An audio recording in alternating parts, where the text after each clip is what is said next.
Իսրայելի խորհրդարանում քվեարկության չի դրվել հայոց ցեղասպանությունը ճանաչելու որոշումը, որն անցյալ ամիս հաստատել էր կառավարությունը։ Ըստ իսրայելական Հարեցի, Նեթանյահուն արգելափակել է արտգործնախարար Գիդեոն Սաարիի կողմից առաջարկված քվեարկությունը։ Ցեղասպանության ճանաչման թեման Իսրայելի քաղաքական օրակարգում հայտնվեց թուրք-իսրայելական հարաբերությունների վատթարացման ֆոնին, եւ ընդհանրապես հայոց ցեղասպանության ճանաչման հարցն Իսրայելի օրակարգում հայտնվում է արդեն տասնամյակներ։ Բայց ամեն անգամ, երբ թվում է այդ որոշումը մոտ է, գործընթացը կանգ է առնում։ Սակայն ինչ փոխվեց այդ կարճ ժամանակում, ինչի դիմաց Իսրայելը հրաժարվեց այդ քայլից։ Թուրքագետ Ռուբեն Մելքոնյանը նկատում է, սա պատահականություն չէ։ Հայոց ցեղասպանության միջազգային ճանաչման հարցը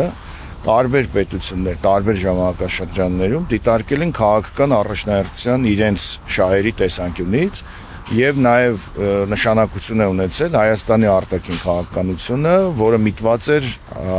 հայոց ցեղասպանության ճանաչման։ Իսրայելն այստեղ բացառություն չէ, բայց ինչու հենց հիմա։ Պատասխանը թուրքագետը փնտրում է Իսրայել-Թուրքիա հարաբերություններում։ Մելքոնյանը հիշեցնում է. 2008 թվականից հետո Թուրքիայի եւ Իսրայելի հարաբերությունները սկսեցին լարվել։ Այդ լարվածության ֆոնին Իսրայելը որպես գործիք ու սպառնալիք երբեմն օրակարգ էր բերում հայոց ցեղասպանության ճանաչման հարցը։ Իսրայելը տարիներ շարունակ այս թեման օգտագործել է որպես քաղաքական ճնշման գործիք Թուրքիայի նկատմամբ։ Սակայն այս անգամ ըստ Մելքոնյանի հայտնվել է նաև նոր դերակատար երկիր, որը միաժամանակ ռազմավարական գործընկեր է եւ Թուրքիայի եւ Իսրայելի համար։ Այստեղ մի նոր խաղացող է ավելացել այս հարցին, դա Ադրբեջանն է,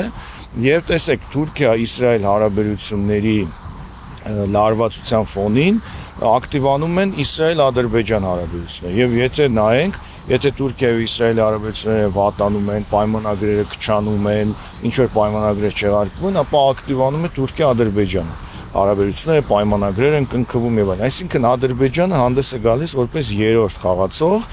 եւ ապահովում է Թուրքիայի իմիջը, այսինքն Թուրքիան իբրև թե դեմարշ է անում եւ Իսրայելի հետ խզում է ինչ որ պայմանագրեր, բայց այդ պայմանագրերը դե ֆակտո շարունակում են գործել Ադրբեջանի միջոցով։ Հարեցը գրում է. Ադրբեջանի նախագահի աշխատակազմից կապ են հաստատել Բենյամին Նեթանյահուի գրասենյակի հետ, ինչից հետո նախաձեռնությունը հանվել է Քնեսետի օրակարգից։ Պաշտոնական Իսրայելը հերքում է այդ փաստը։ Թուրքագետի համար սա հերթական ապացույցն է, որ հարցը վերածվել է քաղաքական լծակի։ Տեսանք, որ հիմա քաղաքական նպատակահարմարությունից ելնելով Իսրայելը